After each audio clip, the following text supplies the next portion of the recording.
Olá, meus companheiros de leitura, tudo bem com vocês? Chegou outubro, dia 4. Nossa, gente, tá passando rápido esse ano, hein? E a gente pensava que 2023 não ia acabar nunca lá no comecinho do ano. Pessoal, muito obrigada por vocês estarem aqui. Sejam bem-vindos, novos inscritos. Seja bem-vindo à leitura de hoje, meus companheiros de mais tempo.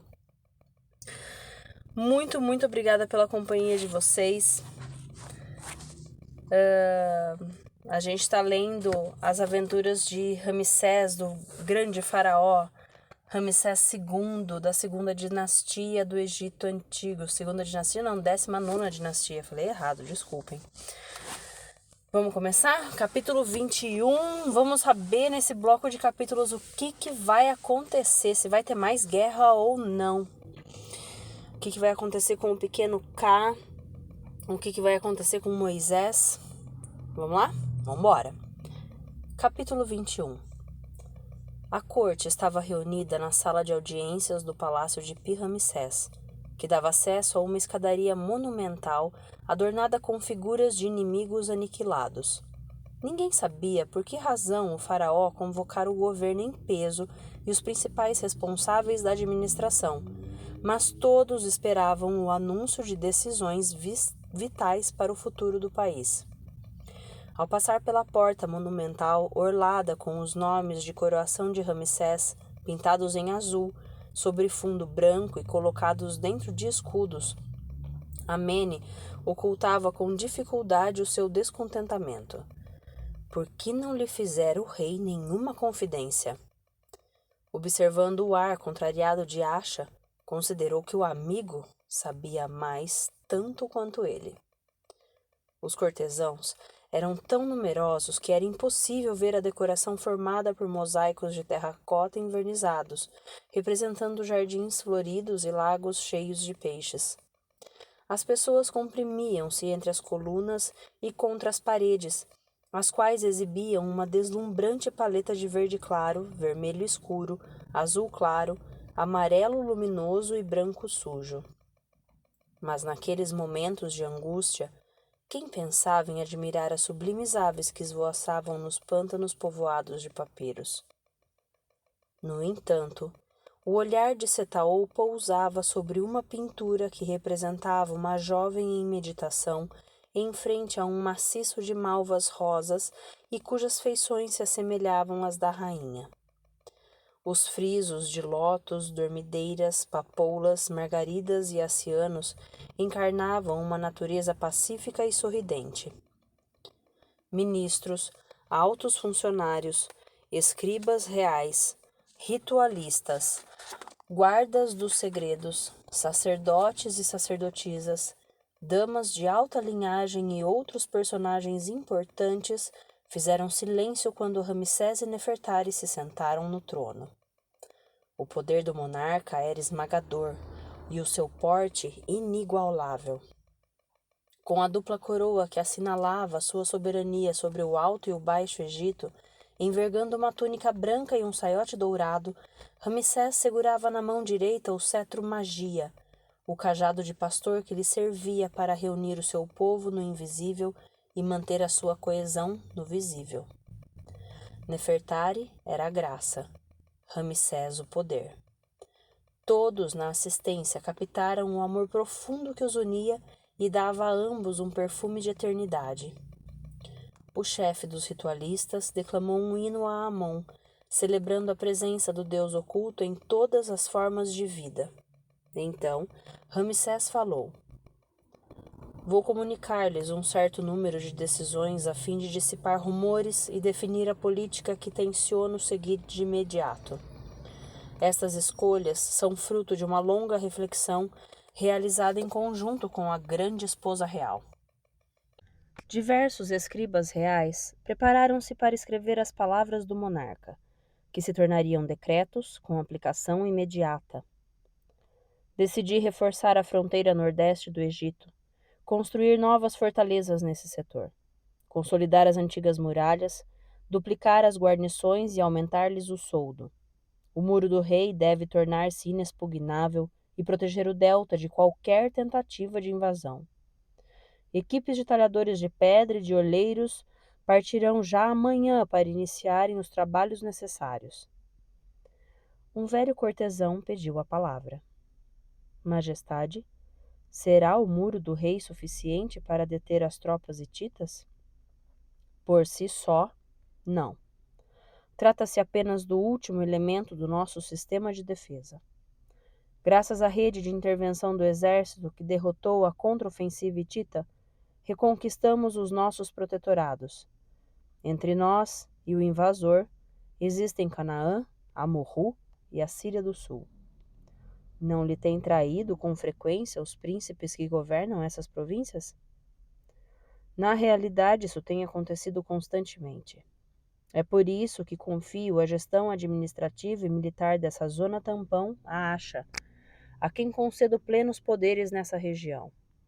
Encarrego-o de manter ali a nossa supremacia, controlar os dirigentes locais, criar um sistema de informações eficaz e preparar um corpo de elite capaz de travar qualquer ataque hitita. Acha permaneceu imperturbável, embora fosse o alvo de todos os olhares, uns de admiração, outros invejosos. O ministro dos Negócios Estrangeiros tornava-se um personagem-chave do Estado. Decidi também iniciar uma longa viagem com a rainha, continuou Ramsés. Durante a minha ausência, Amene se encarregará de todos os assuntos correntes e consultará todos os dias Toia, minha mãe. Permaneceremos em contato pelo correio e nenhum decreto será promulgado sem o meu acordo. A corte ficou estupefata. O papel de eminência parda de Amene não era novidade, mas por que o casal real se afastava de Pi-Ramsés num período tão crucial? O chefe do protocolo arriscou-se a colocar a pergunta que todos os lábios formulavam. Majestade, poderia revelar-nos o objetivo de sua viagem? Reforçar a infraestrutura sagrada do Egito. A rainha e eu iremos em primeiro lugar a Tebas para verificar o estado de adiantamento do meu templo de milhões de anos, e depois partiremos para o Grande Sul. Até a Núbia? Sim.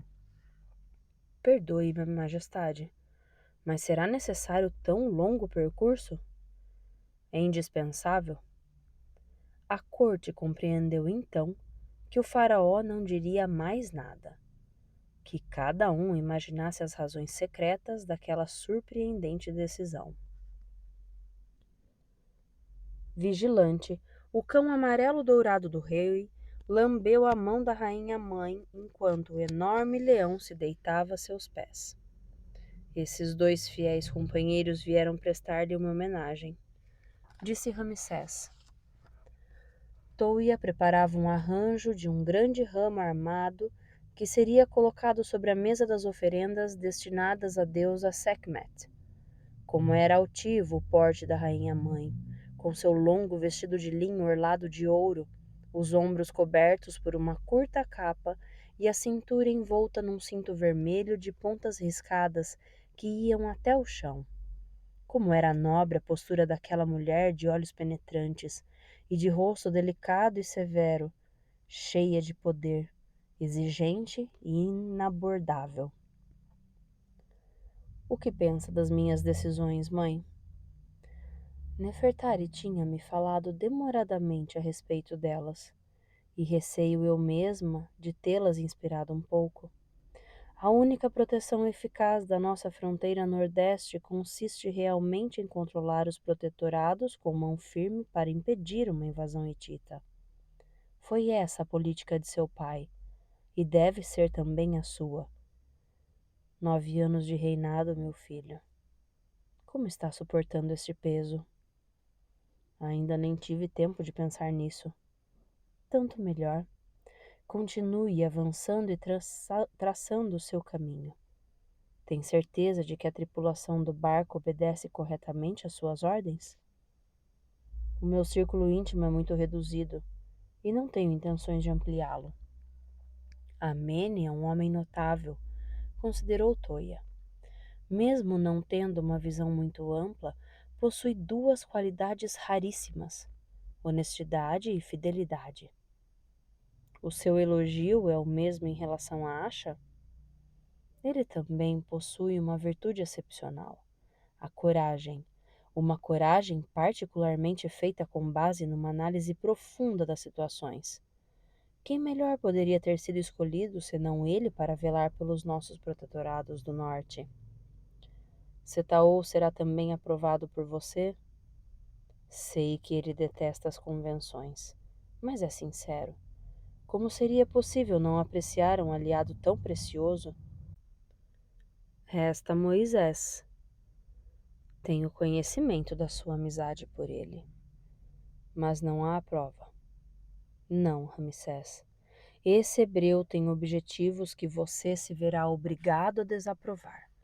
Sejam quais forem as circunstâncias, faça com que seu país passe sempre à frente dos seus sentimentos. Moisés ainda não é motivo para perturbações. Se vier a ser, a regra de Maat, e apenas ela, deve inspirar a sua conduta. O caso pode tornar-se difícil mesmo para você, Ramsés. Toia endireitou a haste de um lírio. A composição tinha um fulgor de 100 flores.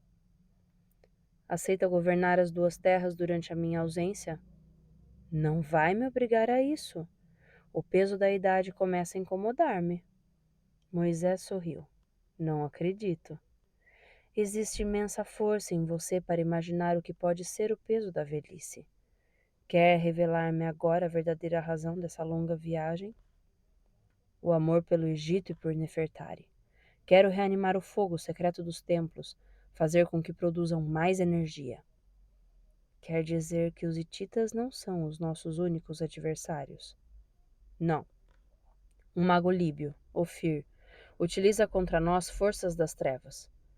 Talvez eu esteja agindo mal em dar muita importância à sua ação, mas não quero correr mais qualquer risco. Nefertari já sofreu demais com os seus malefícios. Os deuses o favorecem, meu filho. Poderiam conceder-lhe maior felicidade do que uma esposa tão luminosa? Não venerá-la como é devido seria um erro grave. Concebi, portanto, um grande projeto para que seu nome brilhe durante milhões de anos e que o casal real surja como a base inatingível em que está construído o Egito. Visto que sentiu essa exigência, o seu reinado será grande e vitorioso. Nefertari é a magia sem a qual nenhum ato é duradouro. Violência e trevas não desaparecerão, mesmo as gerações se sucedendo umas às outras, mas a harmonia será vivida nesta terra enquanto reinar o casal real. Fortifique o Ramsés, faça dele a pedra angular do edifício. Quando o amor brilha sobre um povo, proporciona-lhe mais felicidade do que qualquer outra riqueza. O ramo estava terminado. A deusa ficaria satisfeita. Pensa às vezes em Shenar? Perguntou Ramsés. A tristeza ensombrou o olhar de Toia. Como pode uma mãe esquecer seu filho? Shenar já não é seu filho. O rei tem razão. E eu deveria dar-lhe ouvidos. Poderá perdoar a minha fraqueza? Ramsés apertou Toia ternamente em seus braços. Privando-o de sepultura, continuou ela, os deuses infligiram-lhe um terrível castigo. Enfrentei a morte em Kadesh. Shenar encontrou-a no deserto. Talvez tenha até purificado a alma. E se ainda estivesse vivo?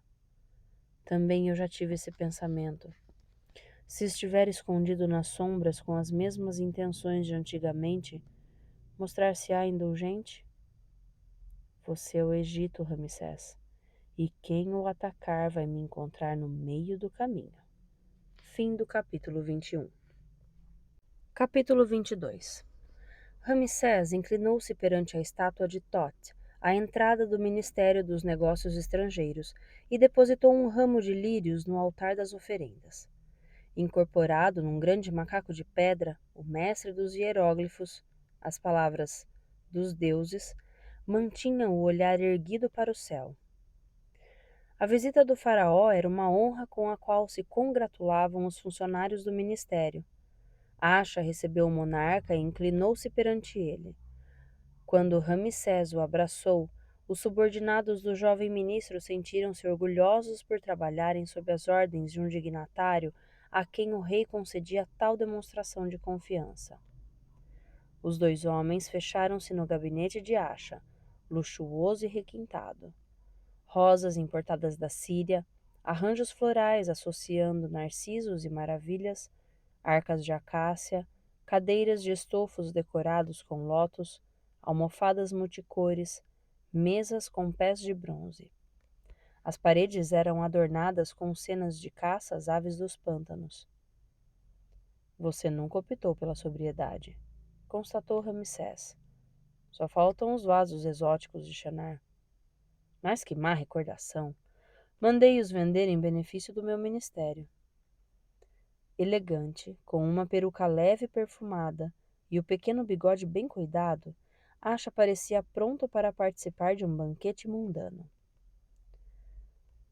Quando tenho a sorte de aproveitar algumas semanas de paz no Egito, embriago-me com os inúmeros prazeres que a vida me proporciona. Mas que o rei fique descansado, não esquecerei a missão que me confiou. Acha era assim, cínico, aparentemente frívolo, apreciador da moda, um sedutor que saltava de uma mulher para outra. Em compensação, um homem de Estado calejado nos meandros da política internacional, perfeito conhecedor do terreno e aventureiro capaz de correr os mais incríveis riscos. O que pensa das minhas decisões? Confundem-me e alegram-me, majestade. Admite serem suficientes?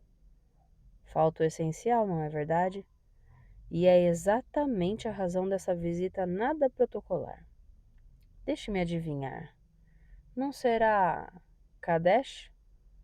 Escolhi bem o meu ministro dos Negócios Estrangeiros e chefe do meu serviço de espionagem. Sonha ainda se apoderar daquela praça forte? Kadesh foi o local de uma vitória, mas a fortaleza hitita permanece intacta e continua zombando de nós. Contrariado, Acha serviu um admirável vinho tinto de uma cor deslumbrante em 2 taças de prata, cujas asas eram corpos de gazela.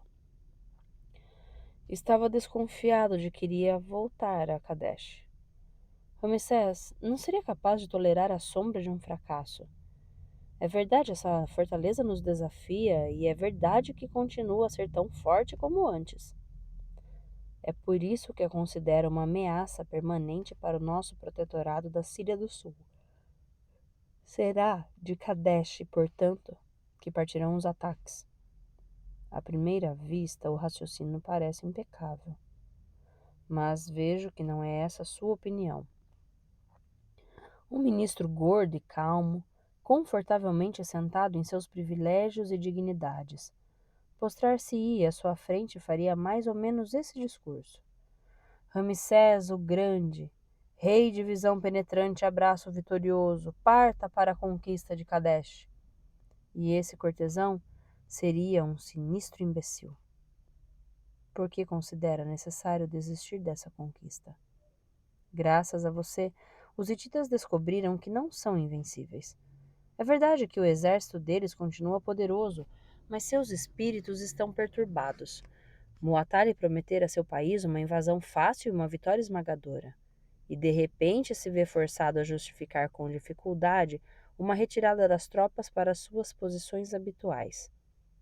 Há ainda outro conflito que está se desencadeando por lá. A guerra da sucessão ao trono, entre o filho Uri Teshup e o irmão Hattusil. Quem tem as melhores chances de ganhar? É impossível prever, porque ambos possuem armas eficazes.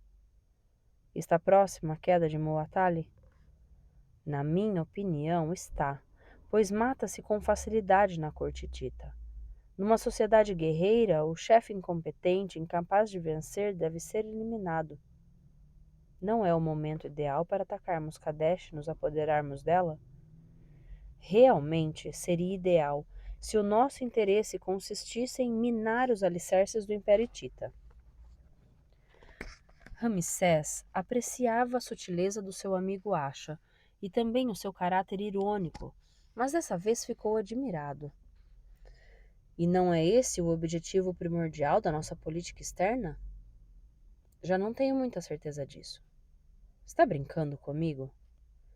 Quando uma decisão significa a vida ou morte de milhares de seres humanos, não tenho qualquer desejo de brincar. Então possui uma informação que pode modificar radicalmente a minha opinião. Trata-se de uma simples intuição, baseada em alguns dados captados aqui e ali pelos nossos informantes. Já ouviu falar da Assíria? É um povo guerreiro como os hititas. Até agora, a Assíria era um estado sob a influência hitita, mas Hattussil, quando formou a sua coligação, ofereceu-lhes muito metal precioso para se manterem numa neutralidade favorável.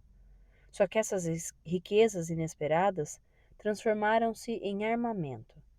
Atualmente, os militares assírios sobrepõem-se a seus diplomatas.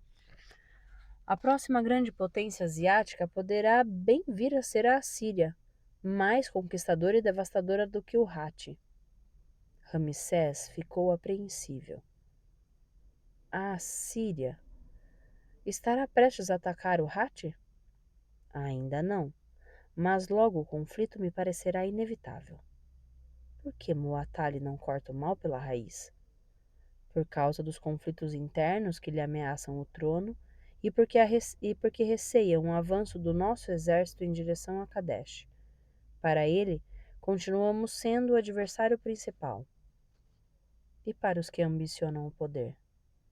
O filho, Uriteshup, é cego. Seu único sonho é o de se apossar das duas terras, massacrando o máximo de egípcios possível. Hattussil tem uma visão mais ampla e, consequentemente, mais consciência do perigo que cresce mesmo às portas do Império Hitita. Não me aconselha, portanto, a lançar uma grande ofensiva contra Kadesh. Perderemos muitos homens, e os hititas também. Então o verdadeiro vencedor acabará sendo a Assíria. É evidente que não se limitou a refletir. Qual é o seu plano? Receio que não lhe agrade pela contradição em que ele está com a política que você considera justa. É só dizer-me. Façamos crer aos hititas que preparamos o assalto a Kadesh. Boatos, desinformação clássica, falsos documentos confidenciais, manobras na Síria do Sul. Tratarei de tudo. Até aí não estou surpreso. A continuação talvez seja mais delicada. Quando essa trama toda se tiver revelado eficaz, partirei para o Hatti.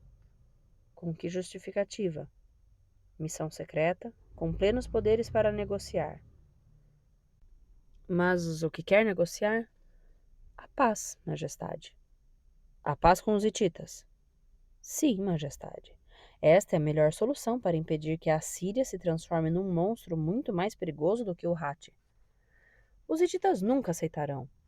Se me conceder o seu apoio, comprometo-me a convencê-los. Se fosse outro que me fizesse essa proposta, eu o acusaria de alta traição. Asha sorriu. Eu já desconfiava. Mas quem melhor do que Ramsés é capaz de ver longe, muito mais além do momento presente? Os sábios não ensinam que lisonjear um amigo é uma falta imperdoável? Não é ao amigo que me dirijo, mas ao faraó. Manter a vista baixa, presa aos acontecimentos, consistiria em aproveitar as nossas forças atuais para enfrentar os hititas, com possibilidade real de vencê-los. Mas com o aparecimento da Assíria no cenário internacional, devemos modificar a nossa estratégia. Trata-se de uma simples intuição, acha. Você próprio confessou. No meu posto, prever o futuro e pressenti-lo antes dos outros é essencial. Não é a intuição que conduz a uma decisão justa? Não tenho o direito de deixá-lo correr semelhante risco.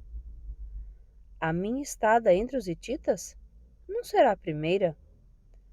Quer ocupar de novo as suas prisões? Concordo que há férias mais agradáveis, mas é preciso saber forçar o destino. Não conseguirei arranjar um ministro dos negócios estrangeiros melhor do que você. Tenho intenção de voltar, Ramsés. E além disso, uma existência fácil e mundana acabaria por enfraquecer meu espírito. Depois de arranjar algumas amantes, vesti-las, distraí-las e fartar-me delas, sentiria a necessidade de uma nova aventura para permanecer com o espírito vivo e conquistador. Portanto, essa experiência não me assusta. Compete-me é saber utilizar as fraquezas dos hititas e convencê-los a cessar as hostilidades. Tem consciência de que esse projeto é completamente insensato, acha? Ele tem a frescura da novidade e o atrativo do desconhecido. Isso não enfeita de todas as seduções? Não estava realmente convencido de que eu iria dar-lhe o meu consentimento, estou certo? Acabarei por consegui-lo, porque você não é um velho monarca friorento incapaz de mudar o mundo. Dê-me ordem para negociar com os bárbaros que nos querem destruir para transformá-los em vassalos. Vou iniciar uma longa viagem para o sul e você ficará isolado no norte. Já que vai ocupar-se do além, deixa os hititas para mim. Fim do capítulo 22. Capítulo 23. Com idades entre 15 e 25 anos, cabeças raspadas, com exceção de uma madeixa formada por várias tranças paralelas presas por um grande gancho nivelado com a orelha e caindo do lado direito do rosto, os filhos reais usavam brincos, um longo colar, pulseiras, um saiote plissado e seguravam na mão uma haste encimada por uma pluma de avestruz. A esses jovens, escolhidos pelo seu vigor físico e intelectual, Ramsés confiara a missão de o representarem nos diferentes regimentos do exército. Atuando no campo de batalha, saberiam devolver uma energia por vezes prestes a esmorecer soldados cuja covardia em Kadesh, diante da coligação formada pelos hititas, o rei não esquecera. Os filhos reais partiriam para o norte e lá se ocupariam da administração dos protetorados. Haviam recebido ordens rigorosas de Acha e as respeitariam. Espalhava-se já a lenda de que Ramsés o Grande, progenitor infatigável e pai prolífero, pusera no mundo uma centena de filhos, cuja existência era prova evidente da força divina que o habitava. Assim, ia-se construindo uma genealogia fabulosa que os escultores transpunham para a pedra e que os escribas se compraziam em transmitir. À sombra do seu limoeiro, o velho Homero perfumava sua barba branca. Heitor, o gato preto rajado de branco, engordara bastante, mas começou a ronronar logo que Ramsés o acariciou. Perdoe a minha indiscrição, majestade, mas tenho a impressão de que está aborrecido. Digamos que preocupado. Más notícias? Não, mas é a aproximação de uma longa viagem que apresenta alguns perigos. O poeta grego encheu com folhas de salva o fornilho do seu cachimbo feito de uma grande concha de caracol. Ramsés o Grande, é assim que o povo o aclama atualmente. Eis o que acabo de escrever. Os dons magníficos dos deuses não se podem negligenciar. Só eles nulos concedem, pois ninguém os pode adquirir por si próprio. Será tanto assim fatalista? É o privilégio da idade, majestade. A minha Ilíada e a minha Odisseia estão terminadas, e dei os últimos retoques ao poema que canta sua vitória em Kadesh. Resta-me agora fumar o meu cachimbo, beber vinho perfumado com anis e deixar-me massagear com azeite. Não tem desejo de reler a sua obra? Só os autores medíocres se contemplam no espelho de suas frases. Qual a razão dessa viagem, majestade? regresse com frequência a Abidos, exigir o meu pai, e vele por este templo. Tenho negligenciado as suas ordens e devo me preocupar mais com este santuário. Mas não é só isso. A pergunta, o que é o faraó? Sete respondia, aquele que torna o seu povo feliz. Como consegui-lo? Realizando atos benéficos para o princípio e para os deuses, de maneira que recaiam sobre os homens. Não foi a rainha que o aconselhou a agir assim? Com ela e por ela, quero construir uma obra que produzirá essa energia luminosa e que temos tanta necessidade, e que protegerá o Egito e a Núbia da infelicidade. Está escolhido o local? No coração da Núbia. Hathor marcou com a sua presença um lugar denominado Abu Simbel.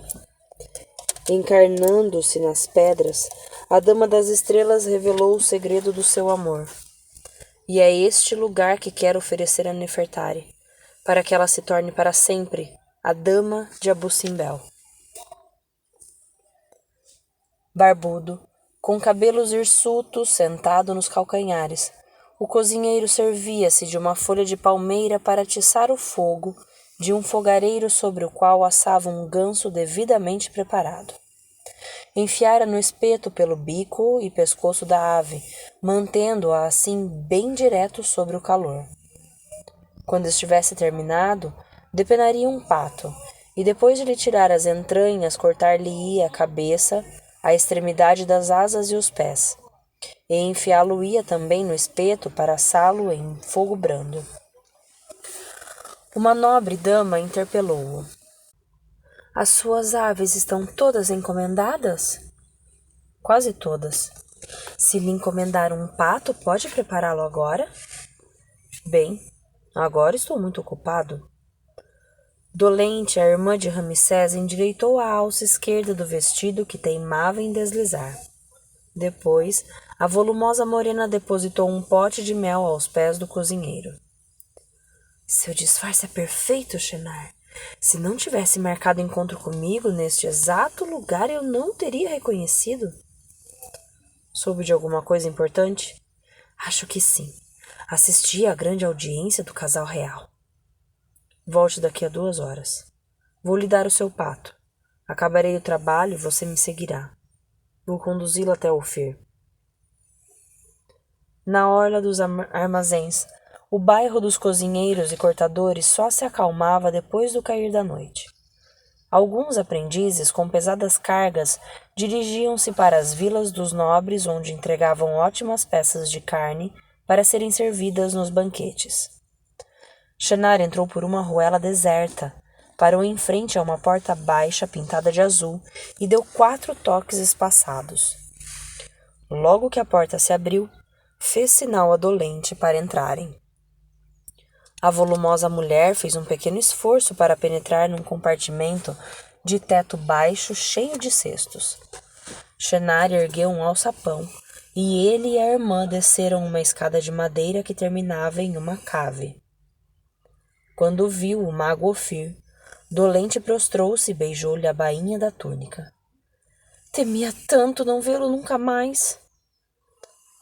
Prometera-lhe que voltaria, e voltei. Os dias de meditação na Cidade do Sol fortaleceram a minha fé em Atum, o Deus único, que amanhã reinará sobre este país. De olhos extasiados, Dolente contemplou o mago de cara de ave de rapina. Ele, o profeta da verdadeira fé, fascinava-a. Amanhã, a sua força guiaria o povo. Amanhã, ele derrubaria Ramsés. O seu auxílio nos é muito precioso, disse Ofir com voz doce e profunda. Sem você, como poderíamos lutar contra este tirano ímpio e detestável? Ramsés já não desconfia de mim. Estou mesmo convencida de que ele deposita em mim toda a confiança, devido à minha intervenção em favor de seu amigo Moisés. Quais são as intenções do rei? Confiou a gestão dos protetorados do norte aos filhos reais, sob as ordens de Asha. Esse diplomata maldito! Rugiu Shenar. Enganou-me e me fez de palhaço. Hei de vingar-me. Hei de espezinhá-lo. Hei de... Há coisas mais urgentes. Ouçamos dolente. Cortou Ofir secamente. A irmã de Ramsés estava se sentindo orgulhosa por desempenhar um papel importante. O casal real vai fazer uma longa viagem. Qual é o destino? O Alto Egito e a Núbia. Conhece o motivo? Ramsés quer oferecer um presente extraordinário à rainha. Um templo, parece. E essa é a única razão da viagem. O faraó quer reanimar as potências divinas, reuni-las, exaltar-lhes a energia e depois tecer uma rede protetora que estenderá sobre todo o Egito. Shenar brincou. Terá o meu bem-amado irmão perdido o juízo? Não, protestou dolente. Por saber que está sendo ameaçado por adversários misteriosos, não tem outra solução senão fazer apelo aos deuses, a fim de constituir um exército invisível para lutar contra os inimigos que o ameaçam. Está ficando louco, considerou Shenar, e mergulha na sua demência. Um exército de divindades é ridículo. O irmão do rei sentiu o peso do olhar gelado de Ofir. Ramsés tomou consciência do perigo, disse Ofir. Não acredita que... Shenar interrompeu-se. Do mago emanava uma violência aterradora. De repente, o irmão mais velho do monarca deixou de duvidar dos poderes ocultos do Líbio. Quem protege o pequeno Ká? Perguntou Ofir dolente. Setaol, o encantador de serpentes, transmite a sua ciência ao filho de Ramsés e rodeou-o de forças que o protegem de qualquer agressão, venha ela de onde vier. As serpentes possuem a magia da terra, reconheceu Ofir, e quem lida com elas conhece-a muito bem. No entanto, graças ao pincel do garoto, conseguirei destruir esse sistema de defesa. Mas vou precisar de mais tempo do que estava previsto.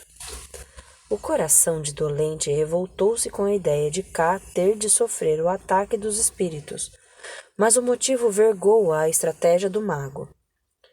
Tal agressão enfraqueceria Ramsés, diminuiria o seu Ká e talvez o levasse a abdicar. Qualquer que fosse a crueldade do golpe, Dolente não se oporia.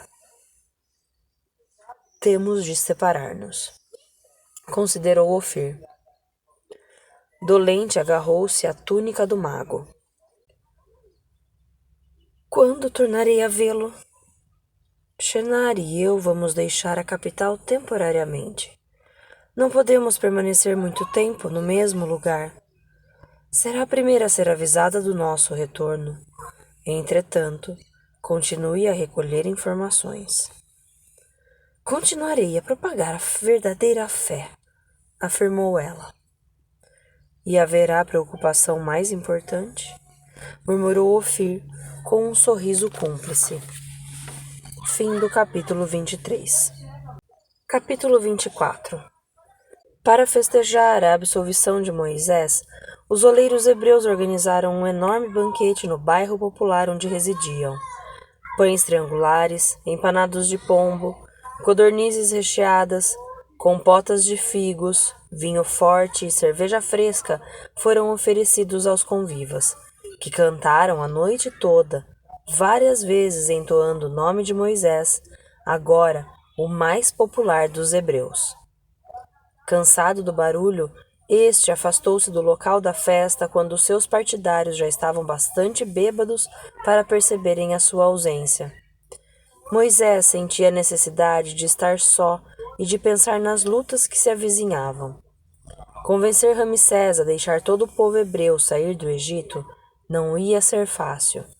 No entanto, tinha de cumprir, a todo custo, a missão que Jeová lhe confiara. Para consegui-lo, moveria a montanha. Moisés sentou-se na beira da mó do bairro. 2 homens dirigiram-se a ele. Na verdade, 2 beduínos. O calvo e barbudo Amos e o magro Baduque. O que estão fazendo aqui? Juntamo-nos a essa alegria, declarou Amos. Não se trata de um momento privilegiado? Vocês não são hebreus. Podemos ser seus aliados? Não preciso da ajuda de vocês. Não estará o seu clã superestimando as suas forças? Sem armas não conseguirá realizar os seus sonhos. Utilizarei certas armas, mas não as de vocês. Se os hebreus se aliarem aos beduínos, afirmou Baduque, formarão um verdadeiro exército. Para quê? Para combater os egípcios e vencê-los? É um sonho muito perigoso. Você, Moisés, como ousa criticar este sonho? Você, que quer tirar o seu povo do Egito, desafiar Ramsés, colocar-se acima das leis desse país? Esse não será um sonho igualmente condenável e perigoso? Quem lhe falou dos meus planos? Todo oleiro sabe disso. Atribuem-lhe mesmo a intenção de brandir o estandarte de Jeová, o Deus guerreiro, e apossar-se das 2 terras. Com que facilidade os homens deliram, quando um grande plano altera os seus hábitos. Os olhos manhosos de Baduque brilharam com um clarão maldoso. Só falta você insubordinar os hebreus contra a administração egípcia. Afastem-se do meu caminho. Os 2. Está agindo mal, Moisés, insistiu Amos. O seu povo será obrigado a combater e não tem experiência nenhuma nesse campo. Poderíamos servir-lhes de instrutores. Vão embora e deixem-me meditar. Como queira. Ainda nos veremos. Deslocando-se com os seus burros como simples camponeses e dispondo de uma autorização assinada por Meba para circular, os 2 beduínos apearam num campo ao sul de Pi-Ramsés. Mal tinham começado a comer cebolas doces, pão fresco e peixe seco, quando 2 homens sentaram-se a seu lado. Como decorreu a entrevista? Perguntou Ofir. Este Moisés é teimoso, confirmou Amos. Ameacem-no, exigiu Shinar. Não adiantaria nada. Vamos deixá-lo envolver-se em seus projetos insensatos. A qualquer momento acabará nos pedindo ajuda. Os hebreus aceitaram? A absolvição o coloca na categoria de herói, e os oleiros estão convencidos de que ele defenderá os seus direitos como antigamente. O que pensam do seu plano? É muito contestado, mas aquece o sangue de alguns jovens que sonham com a independência. Vamos encorajá-los, disse Shinar. Provocando distúrbios, enfraquecerão o poder de Ramsés. Se este desencadear uma repressão, isso o tornará impopular. Amos e Baduque eram os 2 sobreviventes da rede de espionagem que atuara no Egito durante vários anos. Encontrando-se fora do circuito dos mercadores, não tinham sido descobertos por Serra Mana e dispunham de importantes apoios no delta. A reunião de Ofir, Shinar, Amos e Baduque parecia um verdadeiro conselho de guerra, marcando a arrancada da ofensiva contra Ramsés. Onde se encontram as tropas hititas? Perguntou Ofir. De acordo com os informantes beduínos, respondeu Baduque, estão acampadas em suas posições na região de Kadesh. A guarnição foi reforçada prevendo um ataque do exército egípcio. Conheço meu irmão, ironizou Shinar. Não resistirá ao desejo de atacar com força total. Durante a batalha de Kadesh, Amos e Baduque, fazendo-se passar por prisioneiros assustados, tinham mentido a Ramsés para atraí-lo para uma emboscada da qual não poderia escapar. Guardavam do seu fracasso uma recordação dolorosa que tinham urgência em apagar. Quais são as intenções do Hati? Perguntou o mago a Baduque. Desestabilizar Ramsés por todos os meios. Ofir sabia perfeitamente o que significava aquela ordem vaga. Por um lado, o Egito reconquistara os seus protetorados. Os hititas não estavam em condições de os recuperarem. Por outro, o filho e o irmão do imperador hitita deviam estar travando uma luta encarniçada para se apossarem do poder que o imperador ainda detinha. Mas por quanto tempo? A derrota de Kadesh, o fracasso da contraofensiva em Canaã e na Síria, a falta de reação à reconquista dos seus territórios tomados pelo Egito pareciam provar que o Império Hitita estava enfraquecido por causa dos seus conflitos internos. Mas esta triste realidade não impediria Ofir de prosseguir na sua missão.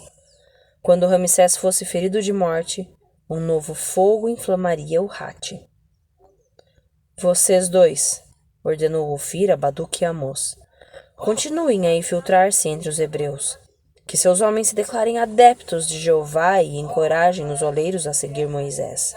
Dolente, a irmã do rei nos informará sobre o que estará se passando na corte durante a ausência do casal real. Eu me ocuparei de cá, sejam quais forem as proteções de que está rodeado. Quero acha para mim, resmungou Shenar. Tem coisa melhor a fazer, afirmou Ofir. Quero matá-lo com as minhas próprias mãos antes de eliminar o meu irmão. E se começasse por seu irmão? A proposta do mago despertou em Shenar uma nova labareda de ódio em relação ao tirano que lhe roubara o trono. Voltarei a Pi-Ramsés para coordenar os nossos esforços. Você, Shenar, siga para o sul. Shenar coçou a barba. Atrasar Ramsés. É essa sua intenção? Espero mais de você. Com que meios? Ofir viu-se obrigado a revelar a estratégia de Muatali. Os hititas invadirão o delta e os núbios passarão a fronteira e atacarão Elefantina. Ramsés não conseguirá apagar os incêndios que iremos ateando em vários pontos ao mesmo tempo. Quais serão os meus apoios? Um esquadrão de guerreiros bem treinados que o esperam perto da Cidade do Sol. E chefes de tribos núbias que há vários meses cobrimos de presentes. Avançando para o coração dessa região, Ramsés ignora que se lançará de cabeça numa emboscada. Faça com que não saia de lá vivo. Um largo sorriso iluminou o rosto de Shenar. Não creio nem em Deus nem nos deuses, mas começo a acreditar novamente na minha sorte. Por que não me falou mais cedo desses preciosos aliados? Porque recebi ordens para nada dizer, precisou Ofir. E está transgredindo-as hoje? Tenho confiança em você, Shenar. Atualmente, já nada ignora dos objetivos que me foram transmitidos. Irritado, o irmão de Ramsés arrancou algumas plantas, lançando-as ao vento. Ergueu-se e deu alguns passos. Obtinha finalmente a possibilidade de agir a seu bel prazer, longe da presença do mago. Ofir utilizava demais a magia, a manha e as forças subterrâneas. Ele, Shenar, adotaria uma estratégia menos complicada e mais brutal. 1000 ideias fervilhavam em sua cabeça. Interromper a viagem de Ramsés de forma definitiva era o seu único objetivo. Ramsés o Grande, cujo insolente sucesso lhe roía o coração. Shenar não se iludia sobre as suas próprias deficiências, mas possuía uma qualidade que nenhuma desilusão havia conseguido abalar: a obstinação. Media a envergadura do adversário pelo seu rancor, dia a dia crescente, que lhe dava força para enfrentar o Senhor das Duas Terras. Por instantes, envolto na paz do campo, Shenar vacilou. O que tinha a censurar de Ramsés? Desde o início do seu reinado, o sucessor de Sete não havia cometido qualquer erro, nem contra o seu país, nem contra o seu povo. Colocara-o ao abrigo da adversidade, comportara-se como um valoroso guerreiro, garantira a prosperidade e a justiça. o que havia nele para censurá-lo, exceto o fato de ser Ramsés o Grande. Fim do capítulo 24. Muito bem, meus amigos, terminamos mais um bloco de capítulos e agora com essa intriga. Será que Ofir vai conseguir que os beduínos se infiltrem entre os hebreus e comecem uma revolta? E essa dúvida no coraçãozinho do maldoso do Shinar? Será que ele sente algum amor de irmão pelo grande Ramsés? Afinal de contas, Ramsés não está fazendo nada de errado, não é? Ah, não. Fez sim. Como disse aqui as últimas frases, a última frase do livro, do capítulo, ele é Ramsés o Grande.